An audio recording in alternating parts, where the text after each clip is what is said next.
আলু আর ময়দা দিয়ে ঝটপট তৈরি করে নেওয়া যাবে এমন একটি টিফিন রেসিপি শেয়ার করব। প্রিয় দর্শক, আসসালামু আলাইকুম। সবাইকে স্বাগতম জানিয়ে শুরু করছি আমার আজকের পর্ব। আজকে আমি আপনাদের আলু আর ময়দা দিয়ে দারুণ মজার অনেক বেশি মুচমুচে টিফিন রেসিপি শেয়ার করব। এটা তৈরি করা যেমন সহজ, উপকরণও খুব কম লাগে, খেতে অসম্ভব মজার হয়। আশা করছি আজকের রেসিপি সবার কাছে অনেক বেশি ভালো লাগবে। তো চলুন রেসিপিটি দেখে নিচ্ছে। প্রথমে একটি মিক্সিং বলে 1.5 কাপ পরিমাণ ময়দা নিয়ে নিচ্ছি। আপনারা চাইলে আটা ব্যবহার করতে পারবেন। স্বাদ মতো লবণ দিয়ে দিচ্ছি। 1 চা চামচ পরিমাণ চিনি দিয়ে দিলাম। 1.5 টেবিল চামচ পরিমাণ সয়াবিন তেল দিয়ে দিচ্ছি। শুকনো উপকরণগুলো ভালো করে মিশিয়ে নিতে হবে। হাত দিয়ে ঘষে ঘষে তেল ময়দার সাথে খুব ভালো করে মিশিয়ে নিচ্ছি, কারণ ময়ানটা যত ভালো হবে এই নাস্তা তত বেশি খাস্তা এবং পারফেক্ট হবে। যখন দেখবেন হাত দিয়ে মোট করলে এরকম দলা পেকে যায়, তখন বুঝতে হবে ময়ানটা একেবারে পারফেক্ট হয়েছে, অর্থাৎ তেল ময়দার সাথে খুব ভালো করে মিশে গিয়েছে।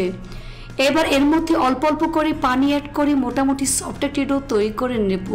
পানিটা একবারে দেওয়া যাবে না, অল্প অল্প করে দিয়ে মিশিয়ে এই ডোটা তৈরি করে নেবেন। এখানে আমি কুসুম গরম পানি ব্যবহার করেছি, আপনারা চাইলে নর্মাল পানি ব্যবহার করতে পারবেন। ডোটা মাখানো হয়ে গিয়েছে। এই ডোটাকে আরো কিছুক্ষণ সময় নিয়ে মথে নিতে হবে। কিচেন টাওয়াল দিয়ে ঢেকে দিচ্ছি। তারপর ঢাকনা দিয়ে ঢেকে রেখে দেব প্রায় 20 মিনিটের মতো। এই ফাঁকে চুলে একটি ফ্রাই প্যান বসিয়ে 1.5 টেবিল চামচ পরিমাণ সয়াবিন তেল দিয়ে দিলাম। তেল গরম হয়ে আসলে এর মধ্যে 1/2 চা চামচ পরিমাণ আস্ত ধনিয়া দিয়ে দিচ্ছি। এবার ধনিয়া কয়েক সেকেন্ডের মতো ভেজে নিতে হবে। তারপর এর মধ্যে 3টি পেঁয়াজ কুচি দিয়ে দিচ্ছি। এবার পেঁয়াজটাকে কিছুক্ষণ ভেজে নিতে হবে।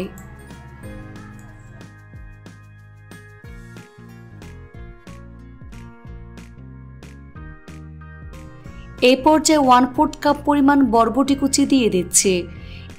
একটি মিডিয়াম সাইজের আলু গ্রেটার দিয়ে গ্রেট করে দিয়ে দিচ্ছি। এবার আলু বরবটি খুব ভালো করে মিশিয়ে নিতে হবে। এভাবে 5 থেকে 7 মিনিটের মতো ভেজে নিতে হবে।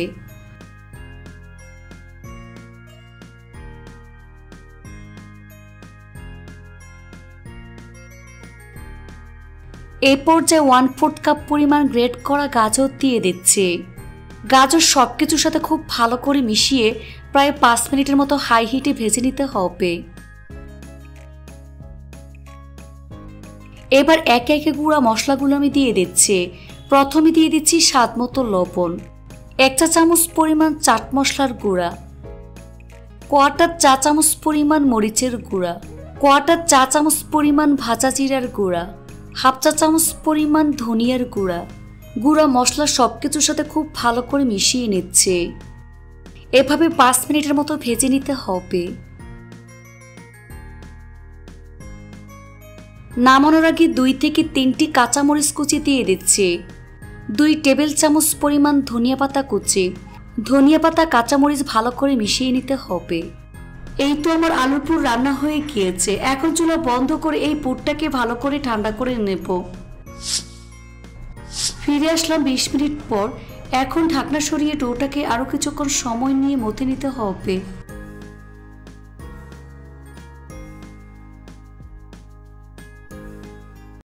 এবার বোর্ডের উপর নিয়ে ঠিক এভাবে লম্বা রোলের মতো আমি তৈরি করে নিচ্ছি। তারপর ছোট ছোট লেচি কেটে নিচ্ছি। এখানে 6টি লেচি আমি কেটে